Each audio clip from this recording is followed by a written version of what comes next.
Es para nuestra ciudad, y de manera muy especial para el centro de la CDP de Jerez, un verdadero honor, una gran alegría, contar hoy con la presencia, créanme, de una de las figuras más preclaras del pensamiento teológico español contemporáneo. Presentar a don Adolfo González Montes es presentar a un hombre en el que la fe y la razón no son conceptos abstractos, sino que se corresponden con las dos alas sobre las que ha construido una vida de servicio ejemplar a la Iglesia y también a la cultura católica. Natural de Salamanca, su trayectoria es la de un humanista cristiano de raíces profundas, doctor en teología por la prestigiosa Universidad de Tubinga en Alemania y doctor en filosofía por la Complutense de Madrid. Don Adolfo ha sabido maridar el rigor académico con el celo pastoral.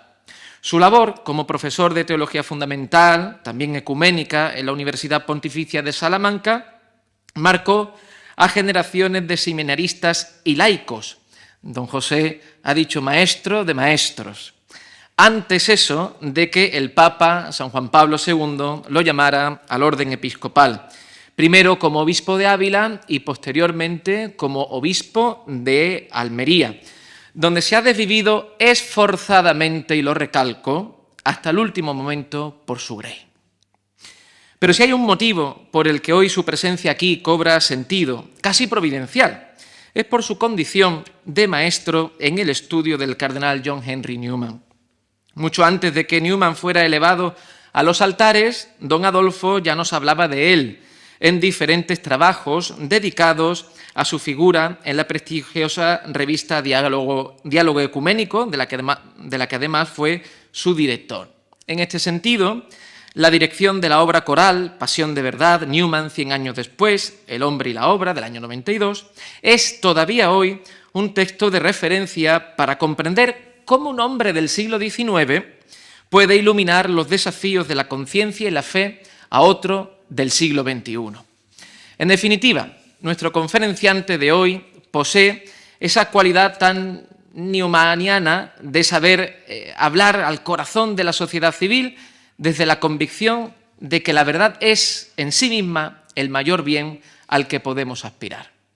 Don Adolfo, Jerez es su casa y estamos deseando escucharle desgranar la figura de ese gigante que fue el cardenal Newman, de cuya mano usted, estoy convencido, nos ayudará a encontrar luz en medio de las sombras que con tanta prolijidad acechan nuestro mundo. Bienvenido y suya es la palabra. Muchas gracias. En la exposición, una vez este breve saludo concluye, y que de una manera particular quiero tener con los protagonistas de esta invitación, con la ACDP, con sus dirigentes, es ciertamente de agradecer de todo corazón. Sobre todo también ellos saben la estima que la jerarquía española profesa a la ACDP y lo que ha supuesto en el testimonio dentro de nuestro país del Evangelio en circunstancias favorables unas veces y muy desfavorables otras, en situaciones de mayor luz y de mayor confusión. Las cosas son complejas como la vida misma.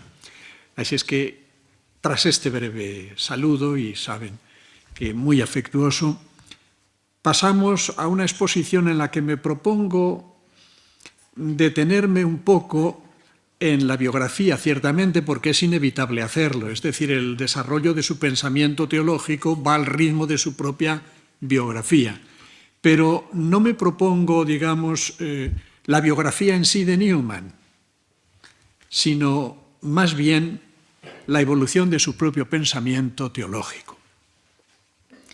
La biografía de Newman tiene una obra cumbre, por eso la he traído, porque algunos la conocen, pero otros no, que es esta impresionante obra que al peso pues le deja a uno un poco inclinado al lado en que va la biografía. Es Jan Kerr, al que yo invité hace algunos años, ya antes de su fallecimiento. Después me encargaron prologar un libro muy bonito, francamente, sobre Newman, que es La espiritualidad del cardenal Newman, que publicó Ediciones Encuentro y que yo mismo prologué a ruego de algunos amigos de esa editorial. Por tanto, esta biografía es absolutamente decisiva. Yo creo que Jan Kerr consagró la vida al cardenal y realmente el fruto ha sido magnífico. Y luego, por supuesto, la traducción, que yo creo que no ha sido superada, la edición crítica de la Vía Media de la Iglesia Anglicana, muy poco conocida y, sin embargo, la obra que nos permite ver dónde está realmente el porqué, digámoslo así, sencillamente, el porqué de su conversión al catolicismo, ante la imposibilidad de entender que la Iglesia anglicana fuera, en verdad, la Iglesia de Jesucristo en su plenitud. Ese proceso que supuso descubrirlo es el drama y al mismo tiempo la pasión de su propia biografía. Por tanto, sobre esa base vamos a hacer la exposición. Luego existen muy distintos trabajos sobre la biografía que, sin duda ninguna, muchos son muy conocidos, como ha habido newmanianos significativos, como por ejemplo don José Morales, que en paz descanse, un profesor de Navarra, y realmente un newmaniano muy íntegro y muy dedicado. Tiene una biografía muy buena.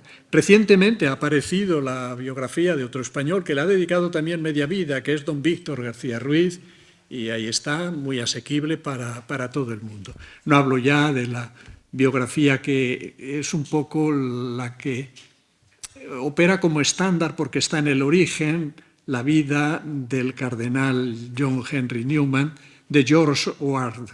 Ciertamente es una biografía significada, está en el origen de los desarrollos biográficos que se han hecho después. También le dedicó pinceladas bellísimas Bouyer, que ha sido uno de los teólogos más significados. También él procede del protestantismo, estará muy alto sin duda ninguna en la gloria, porque Bouyer fue un ejemplo vivo de la búsqueda de la verdad que, como Newman, la encontró en la Iglesia Católica después de tantos años de protestantismo, y los infinitos trabajos que se han hecho sobre Newman y los artículos dedicados a él en las distintas enciclopedias y diccionarios teológicos y de espiritualidad. Por tanto, dicho esto sobre la biografía, unas pinceladas. Todo el mundo sabe, nace en febrero, el 21 de febrero en Londres, en 1800, y muere el 11 de agosto de 1990. Va pues a ritmo del siglo XIX. Lo empieza y lo termina. 90 años. Después de haber estado en el Trinity College de Oxford, regresa a Londres, nació en Londres. En 1819 vuelve pues a Londres cuando es un joven en plenitud, y el 12 de abril del 22 es elegido Fellow del Colegio Oriel, después de haber pasado también por un hall oxfordiano, y que el Oriel no abandonará ya más, hasta que definitivamente lo deje, porque va a hacerse católico y porque es incompatible ya su presencia como Fellow del Oriel. Es muy importante en su biografía contar con sus amigos íntimos y tener en cuenta el círculo de anglocatolizantes que le rodearon y a los que él orientó y dirigió, y a los que al final tuvo que frenar para que no se hicieran católicos, haciéndose católico él, que es realmente algo tan importante como decir que nadie puede suplir a nadie en el ejercicio supremo de la libertad. El acto decisivo de la fe es insustituible, como lo es la muerte. Cuando uno se muere solo. Nadie se muere por uno. Puede dar la vida a uno por alguien, pero no se muere en su lugar. Eso solo ha sucedido con nuestro Señor Jesucristo, que en su muerte nos ha redimido. Y aunque no es mi propósito exponer el íter y el calendario de la biografía de Newman, como acabo de decir, es obligado contar con algunos acontecimientos que jalonan el proceso de su conversión. Mejor digamos, de su entrada y recepción en la comunión plena de la Iglesia Católica el 9 de octubre de 1845. Newman confiesa en su Apología Pro Vita Sua, siempre hay que hacer apología, Esto es una cosa que ahora no se puede decir y, sin embargo, si uno no hace apología de sí mismo, o es idiota o no tiene nada que decir acerca de la razón de su propia vida. Dice que en las vacaciones de 1839 le asaltó por primera vez la idea de que el anglicanismo era insostenible, hallándose verdaderamente alarmado a finales de agosto. Se había propuesto estudiar las controversias del siglo V y enterarse bien de qué pasaba en la Iglesia antigua con los monofisitas. Una sola naturaleza, o humana o divina, pero una sola. Los arrianos, humana. Los nestorianos, divina.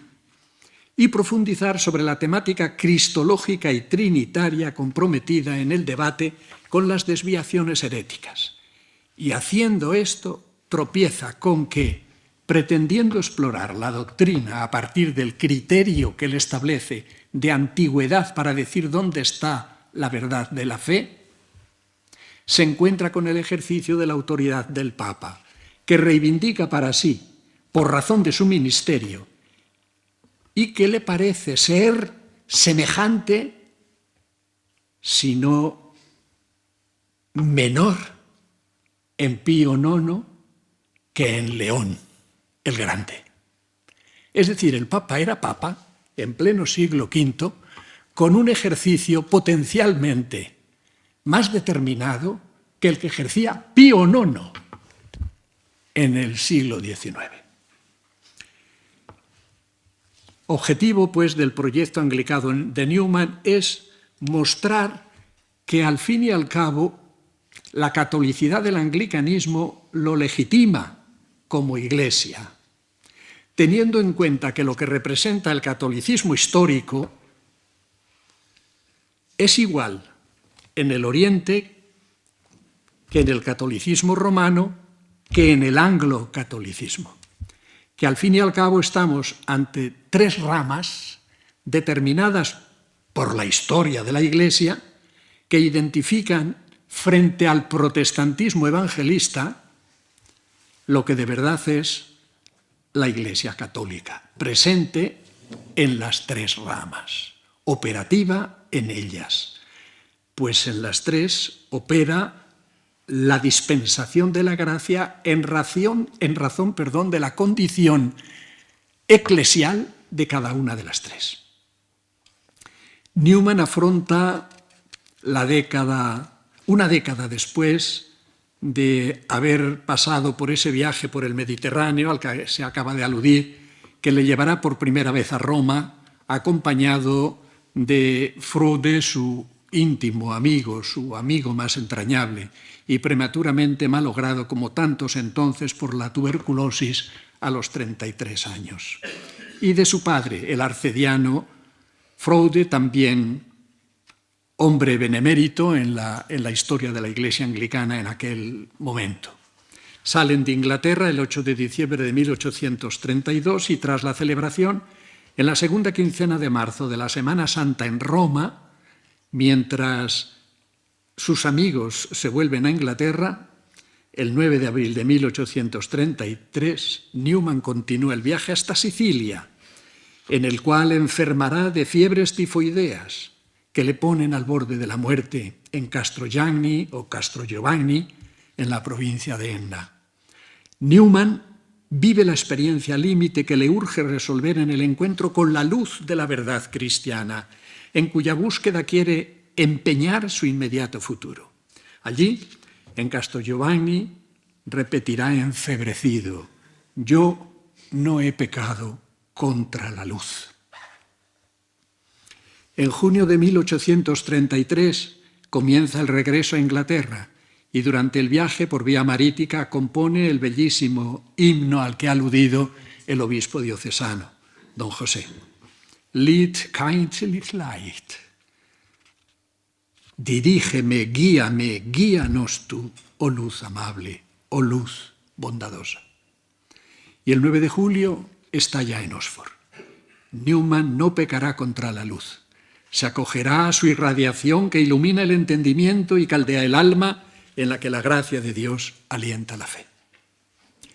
y comienza el lanzamiento del movimiento de Oxford, el llamado movimiento de Oxford, por acontecer en el marco de la Universidad de Oxford, en pro de una comprensión católica de la Iglesia anglicana. Ese año, el año de 1833, será de decisiva importancia para su lanzamiento. Comienza unos días después de la vuelta de Newman con el famoso sermón sobre la apostasía nacional del teólogo y poeta John Keble. El 14 de julio, el poeta, autor del Año Cristiano Anglicano, poemario publicado en 1827, que le mereció la cátedra de poesía de Oxford, da el pistoletazo de salida. No dice cualquier cosa. Dice que la Iglesia anglicana ha apostasiado, que Inglaterra ha cometido el gravísimo pecado que expulsa de la Iglesia, que es la apostasía. Porque ha perdido la condición católica dejándose comer, en el fondo, en lenguaje cotidiano, por el evangelismo protestante. Newman lanza, pues, este movimiento a partir de ese momento, teniendo en cuenta que no está solo, sino que hay un grupo de amigos, Keble es uno de ellos, y también Pusey, o como se haya de pronunciar correctamente, que queda al frente del movimiento, porque oigo distintos sonidos sobre cómo se pronuncian estos nombres propios. Y frente al liberalismo, que está disolviendo la religión en moral o ética, nos suena a todos lo que está pasando. Pero es que ya pasó. Que disuelve la religión en moral o ética, bueno, en el siglo II el grave riesgo del cristianismo fue el gnosticismo, que era lo mismo. Disolver la religión en conocimiento y en racionalidad. Frente a eso, orienta el anglicanismo hacia la recuperación de su propia dogmática, puesto que lo que da como resultado la reconversión del cristianismo en moral y ética es la desdogmatización de la fe católica. Cree que esa es la misión del movimiento de Oxford, devolver al dogma cristológico y trinitario a la Iglesia anglicana, valiéndose de la proclividad anglo-católica de cuantos aceptaron por razones políticas la imposición de la independencia frente a Roma, que se ha convertido, sin embargo, en un criterio de identidad determinante con el cual ahora en Inglaterra, en pleno siglo XIX, están todos de acuerdo, pero sobre todo, naturalmente, los liberales.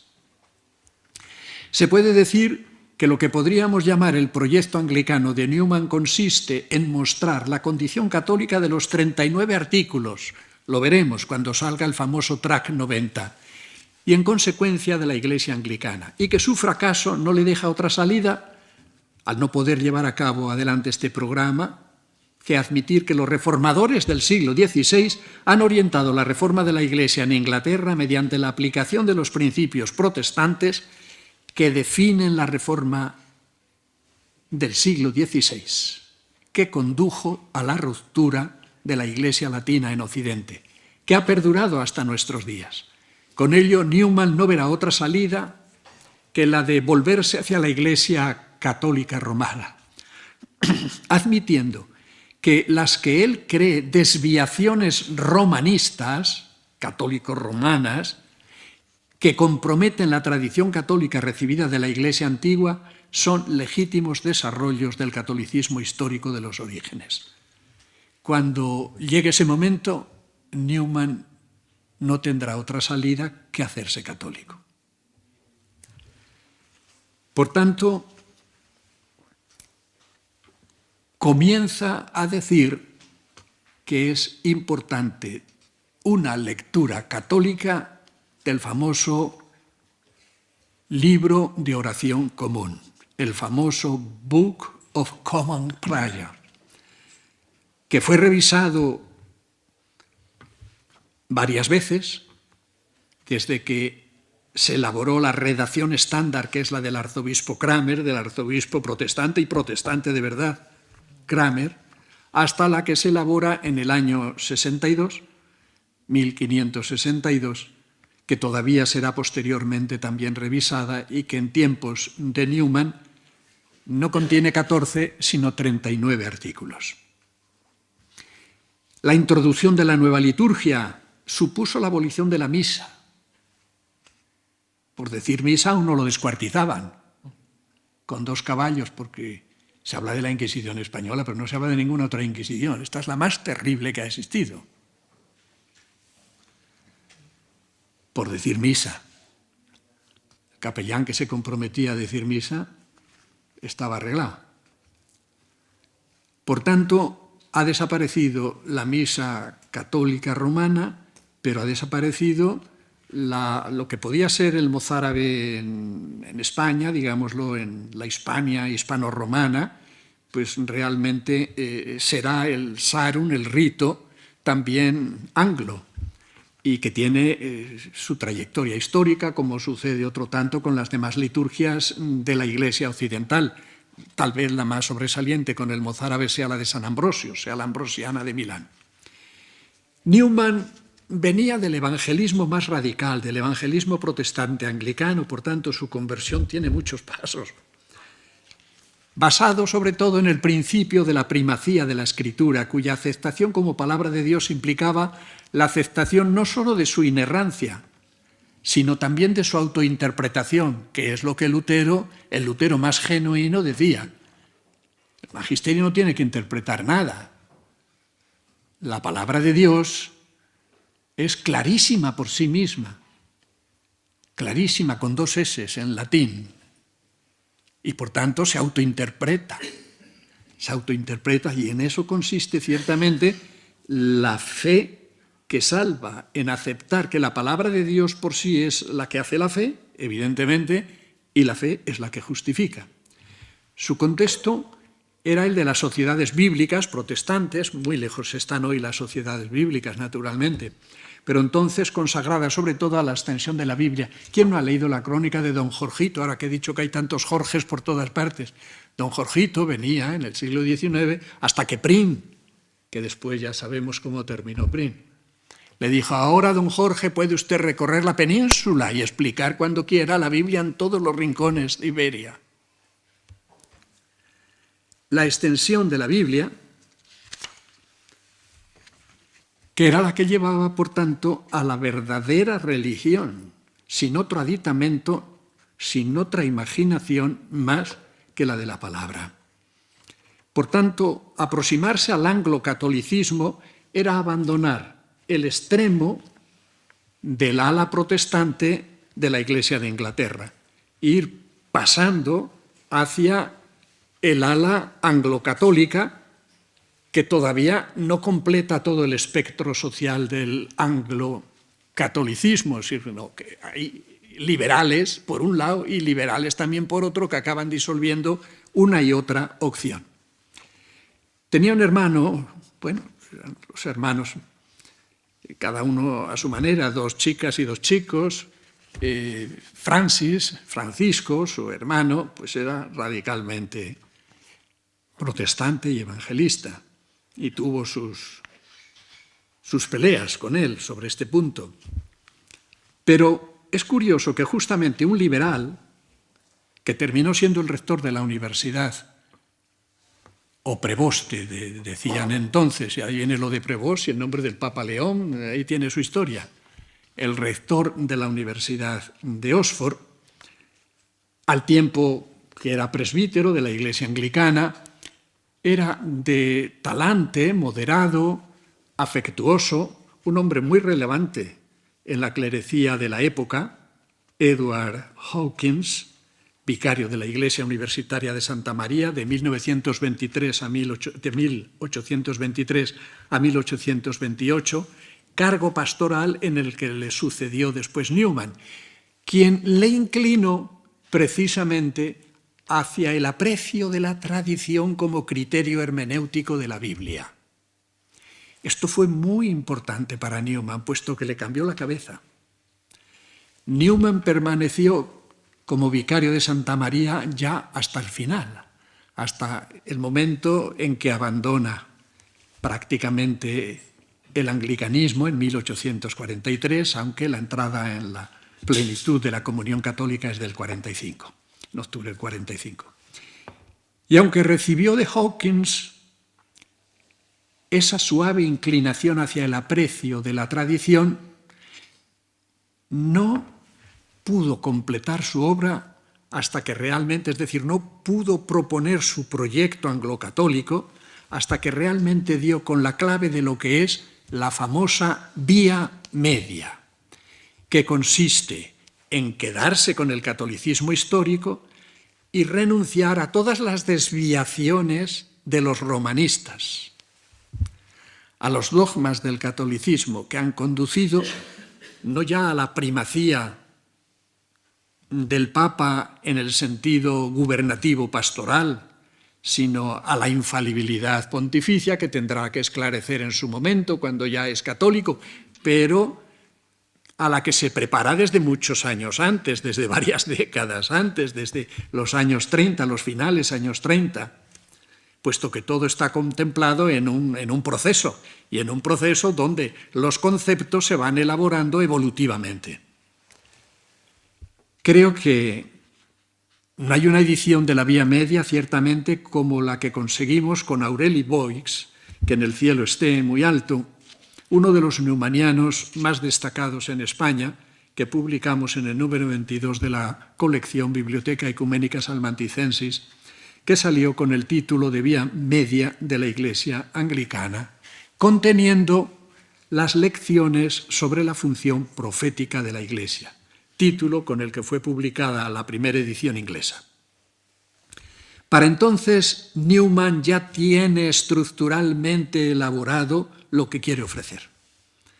Como observa la propia introducción de Boix, el movimiento de Oxford había ya asimilado e integrado las tres tendencias del anglicanismo. Fijémonos que en la introducción de Boix a esta edición se dice lo siguiente: él, Newman, y sus amigos del movimiento renovador se sentían responsables, ya que nada se hacía, de comunicar esta fe a sus compatriotas en un tiempo en que veían al liberalismo político unido con el teológico. Poner en peligro la misión de la Iglesia en Inglaterra no ha cambiado tanto la vida. Todo es muy parecido. A algunos les gusta mucho aquello del Cogelet, de que no hay nada nuevo bajo el sol. Veían al liberalismo político unido al liberalismo teológico. Hoy tenemos las dos cosas. Poner en peligro, del mismo modo hoy, la misión de la Iglesia. Querían reanimar la fe de clérigos y laicos ante las amenazas de incredulidad que constataban en aquel mundo y que sabían que iría en aumento con terribles perjuicios para la humanidad. Si la sal se vuelve sosa, ¿con qué se la salará?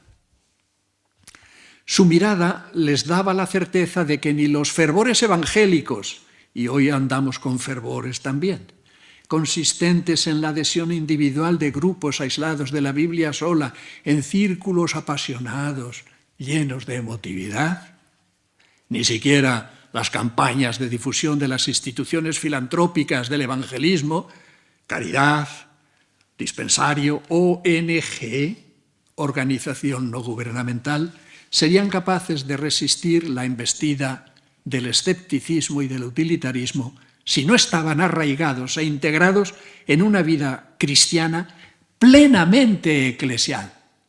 Sin Iglesia no hay nada. Esta es la tentación de todos los decepcionados. ¿Qué hacemos con los decepcionados? El movimiento había elegido dar a conocer su visión de la misión de la Iglesia con la convicción de que el anglicanismo era, podemos decir, una de las tres versiones legítimas, como hemos explicado, del catolicismo histórico, considerando que sólo en fidelidad al mismo podría la Iglesia de Inglaterra responder al reto que representaba el liberalismo y la disolución del dogma cristiano.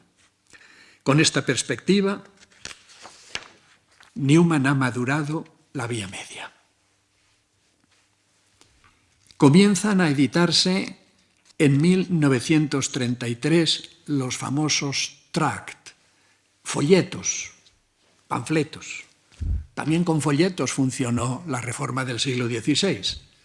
Aquellos eran unos terribles folletos agresivos, los de Lutero y sus amigos y los de la Reforma protestante en cuanto tal. Estos eran folletos amables, pero claro, tocaban el punctum dolens, el punto que duele de su situación. Y el primero de estos folletos del año 33 se titulará además Pensamientos o observaciones en torno a la comisión ministerial, puesto que era entonces, y después en el momento del Papa León XIII se pondrán las cosas un poco en orden, la cuestión que más inquietaba, ¿era o no era de verdad el ministerio episcopal, presbiteral y diaconal de la Iglesia de Inglaterra legítimo? Pues junto a la antigüedad monta la vía media Newman añadiendo lo que encontremos en la Iglesia católica histórica, por tanto en la Iglesia antigua, la Iglesia de los Santos Padres, y lo que responda a la sucesión apostólica tiene garantía de tener detrás y de fondo la verdad de qué es ser Iglesia católica, cuál es la identidad de la Iglesia católica. Por tanto, el tract empieza levantando un polvorín, porque es la verdad, que es qué pasa con el ministerio. Piense que, hagamos un breve paréntesis, el acta de supremacía aprobada por el Parlamento de Inglaterra en 1534, a propuesta de Enrique VIII, aunaba la jefatura del Estado y la de la Iglesia de Inglaterra, rompiendo con la Iglesia de Roma y el Papa como cabeza de la Iglesia. Ciertamente después su hija María, cuando llega al trono, deshará el acta de supremacía. Luego la restaurará la reina Isabel I, a la cual excomulgó el santo Papa Pío V, y que mejor hubiera sido que no lo hubiera excomulgado, porque muy probablemente no hubiera llegado la reacción tan radical que vino después. No sabemos, las cosas están en Dios, que es el que las conoce, pero desde el punto de vista del análisis humano, ahí están las cosas de esa manera expuestas. Aquello radicalizó a la reina Isabel y terminamos en un acta de supremacía mucho más radical que la que había puesto en funcionamiento el Parlamento de Enrique VIII, entre otras cosas porque Enrique VIII quería casarse con Ana Bolena y después con las que vinieron a continuación, pero no quería dejar de ser católico. El santo obispo Juan Fischer, San Juan Fischer, es el que le había hecho todo el trabajo para que le declararan nada menos que defensor fidei. Él no quería dejar de ser católico y mientras él vivió se mantuvo la estructura sacramental intacta de la Iglesia de Inglaterra. Pero después pasaron las cosas que pasaron y así ha sido. Quiero recordar esto para decir, no muy distinto de lo que había pasado en el siglo XVI. A partir de la Reforma luterana, el príncipe pasa a ser obispo de necesidad. Not Bischof, dicen los alemanes, obispo de necesidad o por necesidad. Gobernante de la Iglesia. Claro, ¿eso hipoteca o no hipoteca la condición del ministerio? Junto a esos dos principios, antigüedad, primacía pues del principio de la antigüedad, sucesión apostólica, primacía igualmente del principio de sucesión apostólica en el ministerio, añadimos un poco más autoridad. ¿Pero autoridad para qué? Para interpretar la Escritura. ¿Autoridad para qué? Para interpretar la norma fidei. ¿Autoridad para qué? Para decidir sobre la rectitud de la práctica oracional, es decir, de los sacramentos, fundamentalmente de los sacramentos, 2 o 7. ¿Por qué no 12? Newman y el movimiento de Oxford reaccionan contra la trayectoria de 150 años de debate en Inglaterra sobre la autoridad de la Iglesia, viéndose abocados a reivindicar la autoridad espiritual de la Iglesia y su independencia del poder político. o que no dejaba de hacer los sospechosos como papistas si decían lo contrario, o esto, una de las dos cosas, o liberalismo y obediencia al poder político, o sospechosos como romanistas, puesto que la que reivindicaba tener una autoridad y una autoridad suprema era la Iglesia de Roma. Este es un punto de vista importante, teniendo en cuenta que el movimiento de Oxford tropezará no solo con el protestantismo anglicano desde el punto de vista teológico, sino con la repercusión que los objetivos del movimiento de Oxford tienen sobre la ordenación de la Iglesia, sobre el principio de libertad religiosa y, en definitiva, sobre la condición de la Iglesia de Inglaterra como Iglesia de Estado, que lo es hasta hoy. Hasta el año 32 no hubo libertad para los católicos, propiamente hablando. Si estas cosas las tomaran en serio muchos críticos del nacionalcatolicismo en España, pues serían un poco más moderaditos que lo que son y dirían menos tonterías que las que a veces tenemos que soportar. En 1838 publica Newman el escrito que pasará a formar parte de la segunda edición de la Vía Media. Sus lectures también, o lecciones, en torno a la doctrina de la justificación, que no es igual que la doctrina de la justificación luterana. Y poco después, en 1841, publica los tratados electos de San Atanasio, con los que Newman quiere contrastar lo que previamente está diciendo que debe ser la Vía Media. Está ya dado, dirá él, en la Iglesia de los Padres, y yo no quiero otra cosa que lo que decimos se basa en el criterio del catolicismo histórico. Tras la fundación en 1836 de la revista Dublin Review de Michael Quinn, que contó para ello con la colaboración del político O'Connell y el cardenal Wiseman los apoyó, nos encontramos con que comienza una discusión que es la que va a provocar el desenlace y, por tanto, la conversión, tal vez no debiéramos decirlo así, sino la plena adhesión a la Iglesia Católica. La conversión es siempre a Dios y a Cristo nuestro Señor, con Dios y con Cristo Jesús bajo la acción del Espíritu Santo. Tras la fundación, pues, de la revista, le piden al cardenal Wiseman que escriba algo, y se le ocurre que lo más importante es analizar el movimiento tractariano que en esa situación se está produciendo. Y los primeros 4 volúmenes de tracts del movimiento pues pasan a ser reseñados por el cardenal, el cual pone de relieve que la Vía Media que pretende Newman ofrecer a los anglicanos y que el cardenal expone en 3 entregas para la revista mencionada,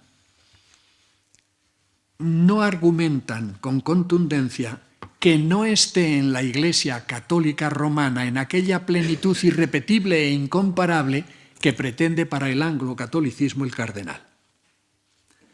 Él lo leyó un poco deprisa y fue uno de sus pupilos en la época en que él era tutor de Loriel, primero fellow y tutor, por tanto tenía muchos estudiantes a su cargo. Fue uno de esos estudiantes, ya dije no vamos a entrar detenidamente en la biografía, el que le hace caer en la cuenta de que se pare un poco a leer lo que dice Wiseman, porque si tuviera razón no había Vía Media. La Vía Media quedaba absolutamente, como dirá él después, cuando ya es católico, en la apología, pulverizada. Había publicado también al principio del movimiento tractariano Los arrianos del siglo IV, del que se ha hecho también una edición mixta del Círculo Ecuménico de Salamanca y de la editorial Encuentro. Y, como dije antes, los tratados selectos de San Atanasio, por tanto, ya se podía hacer una comparación. Lo que dice el cardenal Wiseman, la Iglesia antigua está donde está Roma, porque Roma está donde estaba la Iglesia antigua. Y entonces invoca un axioma de San Agustín, comentábamos antes San Agustín y Santo Tomás, que están en todo, que dice, securus, judicat orbis terrarum. El orbe terrarum del universo, es decir, el todo, siempre juzga con seguridad frente a la parte. Y por tanto, es muy difícil que la parte tenga nunca razón contra el todo. Es muy difícil. Porque la parte se separa del todo. La parte es la que tiene que decir por qué se separa del todo. Pero si no argumenta tanto como para destruir el todo, no tiene razón. Es muy importante este razonamiento, es de San Agustín. Naturalmente, San Agustín lo aplica a los herejes del siglo V y particularmente a la polémica que él tenía, no ahora con los arrianos o con los monofisitas nestorianos, sino la polémica era con los donatistas. Hoy hay muchísimos donatistas que no quieren admitir la santidad de los sacramentos y no es santo el cura. El cura puede ser un calavera, pero el sacramento sigue siendo santo. Por tanto, los donatistas. San Agustín dice, sois herejes, porque lo que cuestionáis, apelando a la santidad del ministro, en realidad es el sacramento que dispensa el ministro. ¿Y quién os ha dicho a vosotros que el ministro tiene que ser santo? Es deseable que sea santo, pero es una cuestión del ministro. Tú reza para que lo sea. Y dale además ejemplo. Ponlo en un espejo, que se vea cómo es, lo deformado que está. Pero ten en cuenta que los sacramentos son santos. Y el derecho en la Iglesia, del que tanto aborrecían la rama protestante y el protestantismo luterano, y por supuesto todos los presbiterianos, tenía la función no solo de defender los privilegios, como ahora se insiste, del clero, sino de defender la santidad de los sacramentos. Fundamentalmente la santidad de los sacramentos. Y hacer posible el gobierno de la Iglesia. Por tanto, el estudio de los padres, ya antes de su conversión, le había hecho alguna herida a pupa en la conciencia, digamos, de cierta envergadura, una pupa de cierta envergadura en la conciencia al buscador de la verdad. Y aunque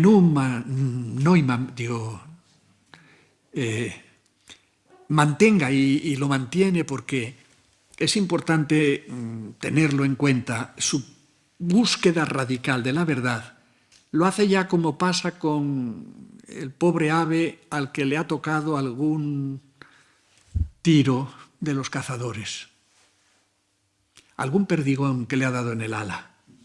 En esa situación se encuentra ya. Esta hora es ciertamente mala para que pueda uno sobrevivir. Entonces, desde este punto de vista, este pasaje que citamos, iluminado por el Axioma de San Agustín, en el que le hace la reflexión oportuna, o a propósito del cual le hace la reflexión oportuna uno de sus pupilos, es el que realmente obliga a pensar a Newman. Y retomemos un dato biográfico. Fiebre tifoidea, camino de Sicilia, a punto de morir. Yo no he pecado contra la luz. Vuelve sobre la idea de la luz. Después viene la canción a la que hemos referido o el poema al que le puso además música. Vuelve sobre la luz y dice, si estudiando los argumentos de Wiseman yo recibiera de ellos alguna luz, ¿no sería yo el que se opusiera a la luz? La luz está para iluminar. Sin embargo, con gran humor dice, sí, y lo dice después en la Apología, muchos años después, cuando ya es católico, ya han pasado un par de décadas casi, viene a decir, mirad, yo entonces veía las cosas de la manera que he descrito con honestidad, pero hay una cosa que quiero subrayar sobre todo, y es esta. Me empezaba a dar cuenta de que no tenía salida la vía media y no lo quería admitir. Por eso llegué a pensar, si la Iglesia de Inglaterra no era mediadora de gracia, si Dios no iba a ser tan condescendiente, si la sin catábasis de Dios en Cristo no iba a ser tal que negara la mediación de la Iglesia de Inglaterra, dispensando la gracia a sus fieles. Y por tanto, si a pesar de todo, el proyecto anglo-católico que proponía no era en verdad una de las mediaciones de gracia con las que había que contar. Ciertamente la reflexión es importante porque no olvidemos que en el decreto de ecumenismo el Vaticano II dirá justamente esto. Dirá, Dios no niega la gracia a las instituciones y estructuras de las iglesias separadas. Por tanto, al ministerio no es el ministerio quatalis. Ciertamente es problemático decidir sobre el ministerio en la Iglesia de Inglaterra, sigue siéndolo muy problemático. Por eso la intercomunión no es de entrada la vía de llegada a la unidad, es la expresión de la unidad, por tanto no valen los atajos. Ahora, ¿carecen de gracia? El Vaticano II dice no, Dios no niega la gracia. Es decir, tienen la gracia, la tienen en la medida en que median la salvación. Por tanto, la apología plantea una cuestión que es muy importante. Ver que entonces él, al menos así lo reflexiona, se daba cuenta del callejón sin salida en el que se encontraba, pero los principios teológicos que había establecido no eran absolutamente desechables. Hasta que finalmente, claro, por eso después entrará en la comunión plena con la Iglesia Católica, se dé cuenta de que en realidad se ha descubierto que la mediación de la salvación está en la Iglesia Católica en la plenitud en que Cristo ha querido negarle a quien se convierte algo que un católico dice disfrutar, al tiempo que critica que un protestante no siga siendo protestante, porque atraerlo a la Iglesia Católica representa un atentado contra el ecumenismo. Vean cómo se retuercen las cosas. ¿Cuántos católicos no ven que dicen esto? No, este no es el camino. Pues no es el camino. Tú tienes los 7 sacramentos, él no, se los vas a negar. No tiene derecho a entrar en la plenitud de la gracia. Si ha descubierto la plenitud de la gracia, por tanto, desde este punto de vista, es algo que vio Newman después. Pero digamos, hay 3 cosas en las que pongamos nuestro subrayado. La autoridad de la Iglesia se funda en la propia infalibilidad de la Iglesia misma. Lo descubre Newman en el poquito tiempo que le queda ya, del 38 al 45. Descubre que, claro, securus judicat orbis terrarum. Si la Iglesia Católica puede sostener y reivindicar la autoridad que reivindica, la reivindica no por la santidad del Papa, la reivindica por la infalibilidad misma de la Iglesia en la plenitud de medios de salvación. Punto primero. Punto segundo. La consecuencia de la inviabilidad de la vía media es descubrir su insuficiencia. Y quien descubre su insuficiencia no puede permanecer en la vía media. Y tercero, el prejuicio que tiene como todavía protestante, anglocatólico sí, pero con todos los prejuicios del evangelismo, de que el culto a los santos, la veneración de la Santísima Virgen, la infalibilidad del Papa, la declaración de los dogmas marianos, son excrecencias y desviaciones que es necesario extirpar. Y por eso no queremos ser romanistas y queremos seguir siendo anglocatólicos. Cuando se da cuenta, comienza un trabajo que no lo termina hasta después de su conversión, porque lo interrumpe justo a causa de la conversión, que es legítimo el desarrollo y la evolución del dogma. Siempre que la evolución del dogma no sea la quiebra de la identidad de lo que evoluciona. Por tanto, los desarrollos dogmáticos del catolicismo romano no son sino el esclarecimiento y la explicitación de lo que contiene el propio dogma.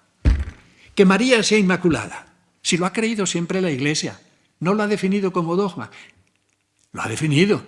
¿Por qué lo ha definido? Porque de lo contrario peligra caer en la contradicción de que el que no tiene pecado ha nacido de un vientre pecador. Luego, la madre de aquel que no tiene pecado y que es el redentor del mundo y el que perdona los pecados, no puede ser pecadora. Habrá que explicarlo, para eso está el desarrollo del dogma. Por tanto, Newman da el último paso y cuando termina, pues después de la conversión, 2 años después, publica su célebre Historia del desarrollo de las doctrinas. Al tiempo que se está produciendo tanto en el contexto de la neoescolástica reformada y moderna del catolicismo, y al tiempo que otros grandes de la tradición germánica están poniendo de relieve lo que eso significa, que el dogma evoluciona. Pensemos en Juan Bautista Müller. Es muy importante, Johann Adam Müller. Juan Adán. Bueno, y no digan San John Henry Newman. Nadie entra así en el calendario universal. Para que Newman sea verdaderamente universal hay que llamarle Juan Enrique. San Juan Enrique. Claro, no se le puede llamar de otra manera. Y así ya está puesto, ya está hecho así. Y así viene también de Roma, loado sea Dios.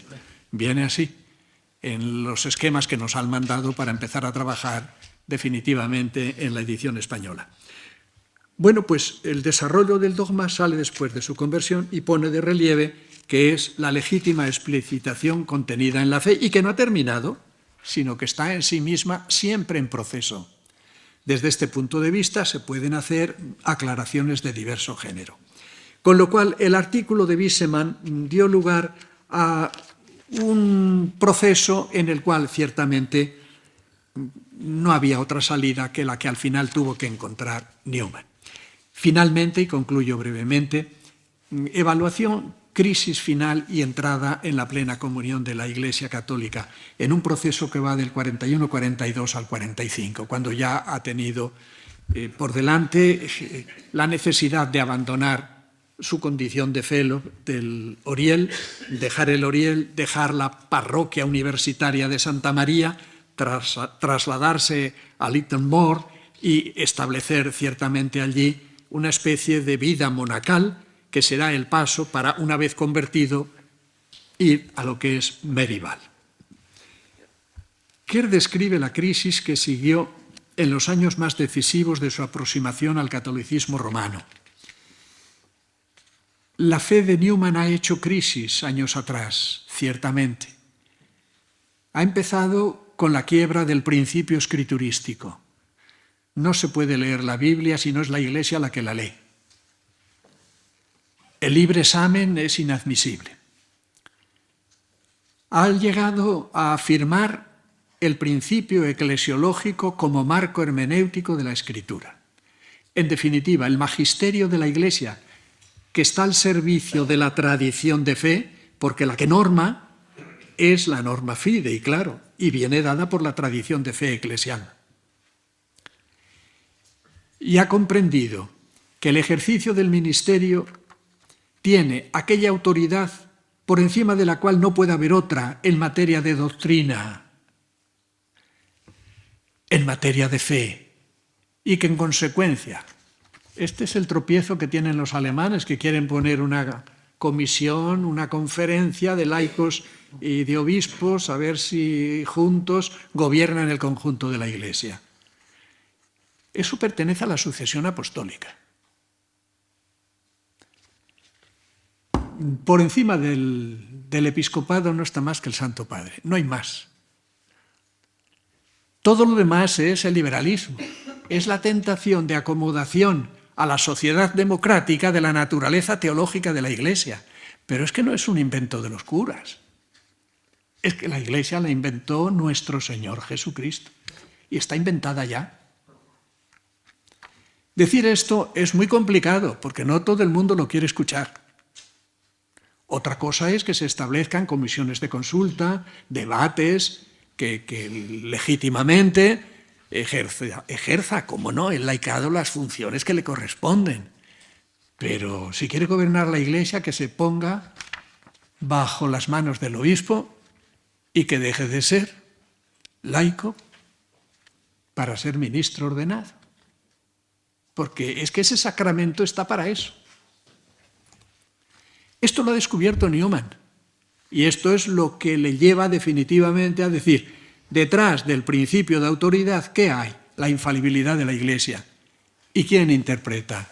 Solamente la sucesión apostólica. En definitiva, solo los obispos. Nosotros como católicos, finalmente, naturalmente, así lo dijo también Newman, el Papa con los obispos. Luego tuvo que dar muchas explicaciones después. Pues bien, esta última cuestión, y termino, le era de una particular importancia, viendo que si Wiseman había manejado argumentos sólidos, también podía valorarse del mismo modo los argumentos del anglocatolicismo para poder admitir la presencia de Cristo en la Iglesia de Inglaterra. El Vaticano II vino a decir que la Iglesia una, santa, católica y apostólica está también en algunos de sus elementos, o en muchos, en otras confesiones cristianas, pero en plenitud está, y esa es la conciencia de fe que la Iglesia católica tiene de sí misma, está en la Iglesia católica. La Iglesia ortodoxa dice exactamente lo mismo, solamente. Ortodoxos y católicos nos podemos unir, pero como somos primos hermanos reñidos, no nos vamos a unir tan fácilmente. Esta es la realidad. Pero su fe y la nuestra es la misma. En febrero del año 41 sale el famoso Tract 90, redactado por Newman, que se titula Anotaciones en torno a ciertos pasajes de los 39 artículos. ¿Qué quiere hacer? Una lectura católica de los 39 artículos de la Iglesia de Inglaterra. La desilusión de Newman es la revolución que prepara el famoso Tract 90, que termina siendo condenado por los obispos anglicanos. Su amigo Cable había puesto por escrito y funcionaba como un tract lo que había sido un sermón sobre la Sagrada Eucaristía y la presencia de Cristo en la Eucaristía. Le tuvieron 2 años castigado de no poder predicar. Y se había dado cuenta Newman de que el proyecto de la Vía Media había fracasado. Pronuncia para despedirse de Santa María el ensayo justamente sobre el desarrollo de la doctrina, un sermón sobre ese tema.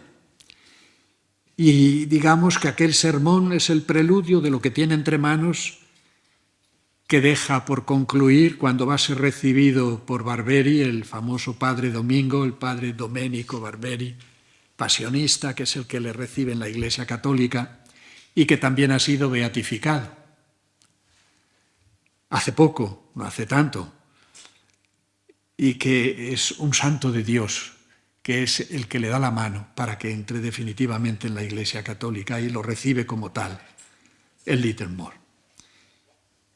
En mayo, su amigo ve cómo le condenan el sermón sobre la Eucaristía, Pusey, perdón, no Cable, o Pasi, no sé cómo se pronuncia bien. En realidad, no hay posibilidad ninguna, no hay otra salida. Solo espera la luz definitiva para la que él considera que necesitará 2 o 3 años de preparación y que en realidad los transita suave y hondamente del año 43 al año 45. El año 44, Barberi le visita y el 25 de septiembre predica él el famoso último sermón como clérigo anglicano. Y el 3 de octubre del 45 dimite como fellow del Oriel.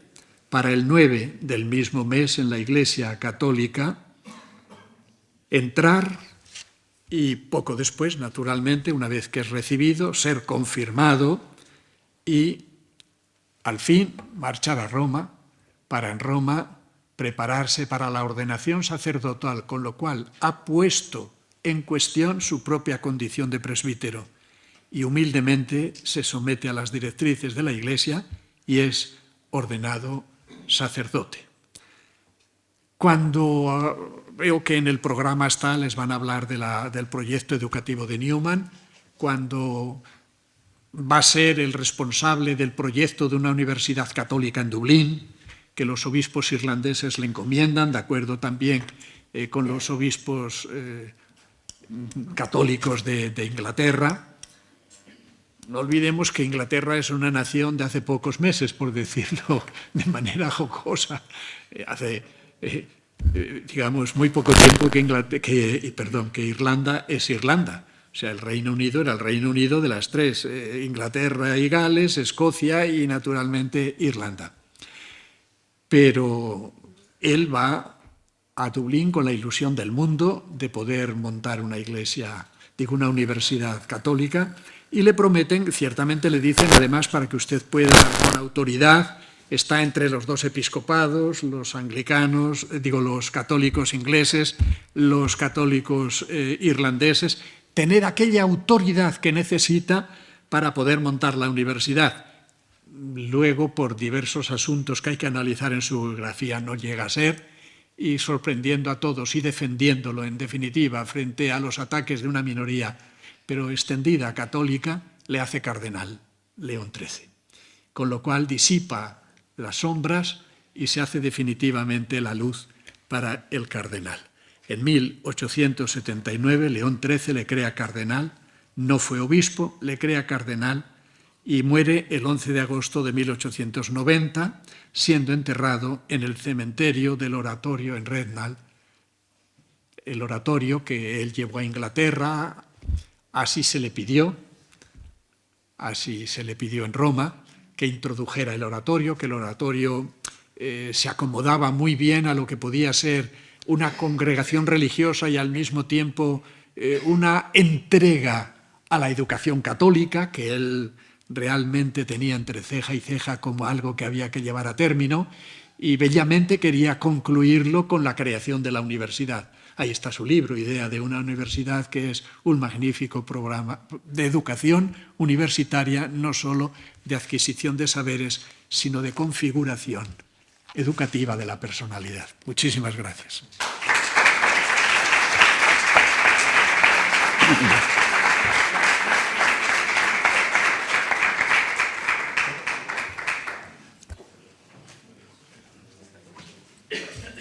Siquiera brevísimamente, es tradición, don Adolfo, entablar un breve debate, si fuese el caso, con alguna pregunta surgida entre el público, que para eso estamos atentos ahora, si alguien quisiera intervenir.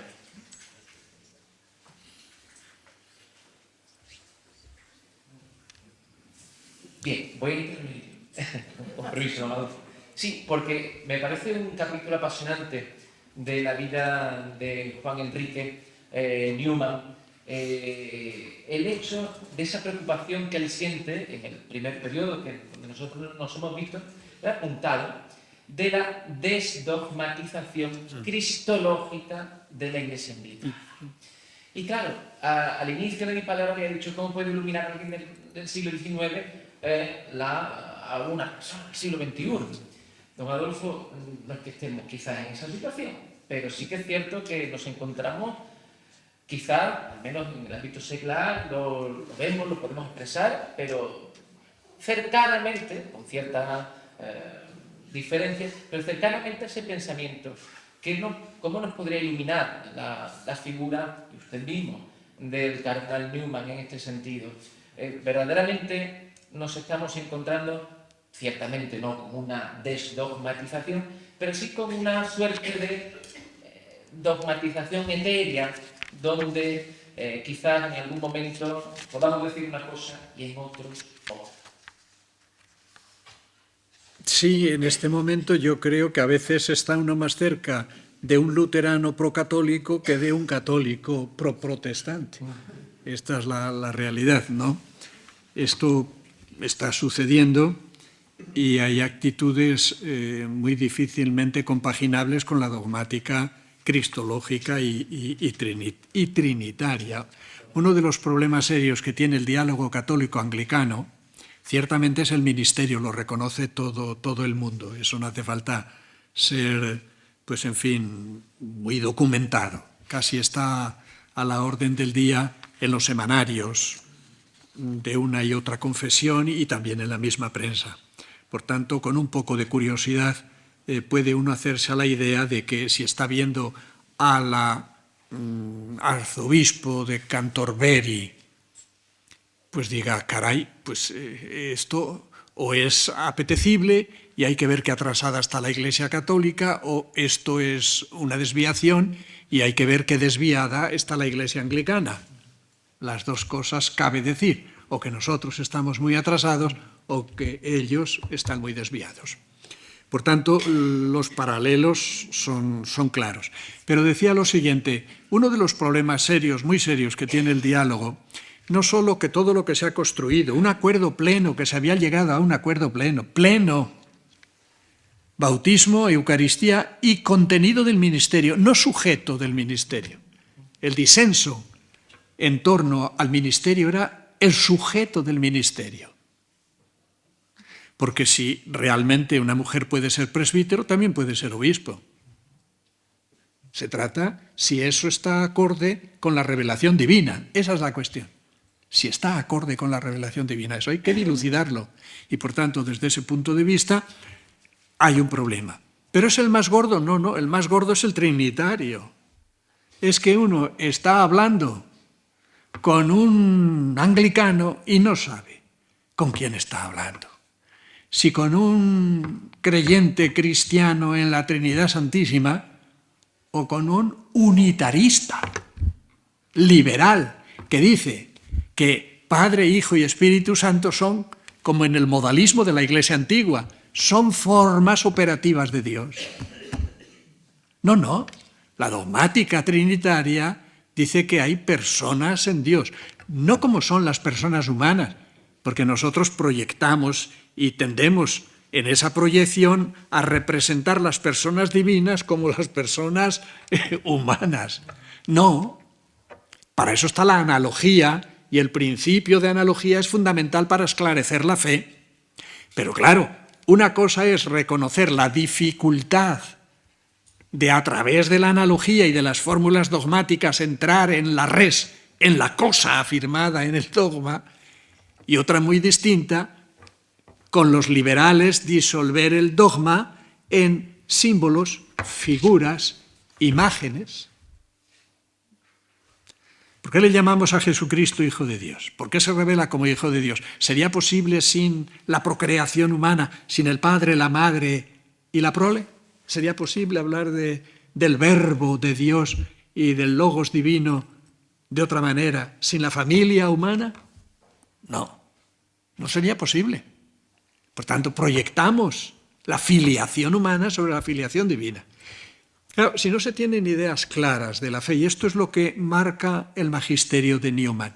Newman es un apasionado de la verdad y en un momento determinado dice, yo no puedo sucumbir a traicionar la luz.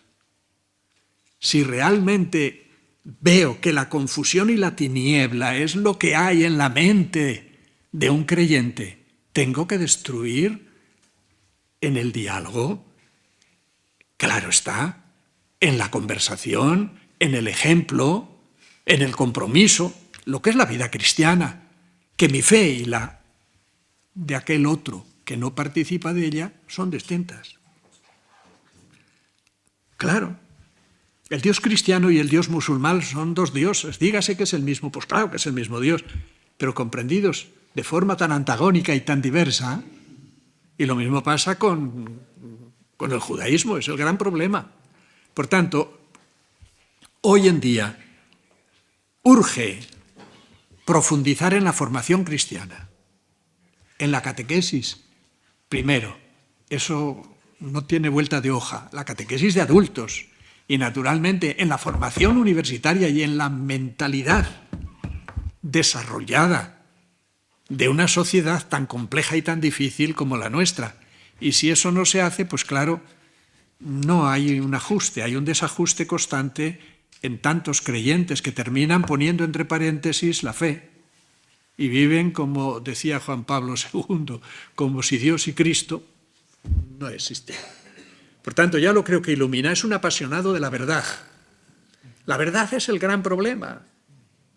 Eso de guárdate tú tu verdad y los dos vamos a buscar la junta, es no reconocer que la verdad se ha revelado y se ha manifestado en Jesucristo.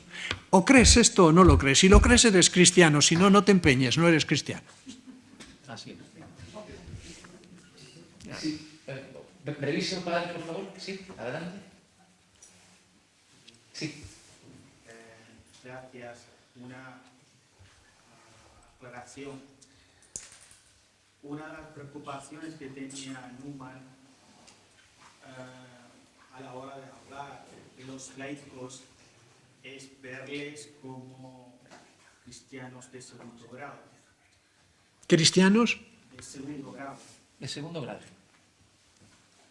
Entonces, es después de la conversión, Newman, cuando empieza a hablar sobre consultar a los cristianos, a los... Sí, el famoso trabajo sobre la consulta al pueblo de Dios, al laicado, a propósito precisamente de lo que pasó con el arrianismo, que todos los obispos se hicieron arrianos. Asomó San Atanasio por la ventana y dijo: cielos, los obispos se han hecho arrianos, todos. Este es el problema. Desde Newman mismo, a la hora de aceptar algunas verdades, dogma misma, él dice, por ejemplo, la infalibilidad, aunque como un hijo obediente de la Iglesia, formalmente lo dice que acepto y es lo que me enseña mi madre Iglesia, pero hay cartas que él claramente dice que yo no estoy de acuerdo. Hay en él un proceso, evidentemente, pero cuando llega al acto de fe en la infalibilidad y dice, yo no tendré, además lo explica también, creo yo que de una manera muy clara en el desarrollo del dogma.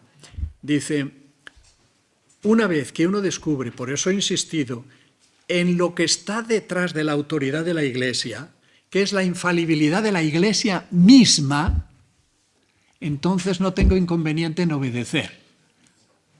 Y en saber que yo soy limitado en comprenderlo, como lo somos todos. Por tanto, es el fondo, y vale con esto por la brevedad de la respuesta, es la infalibilidad de la Iglesia.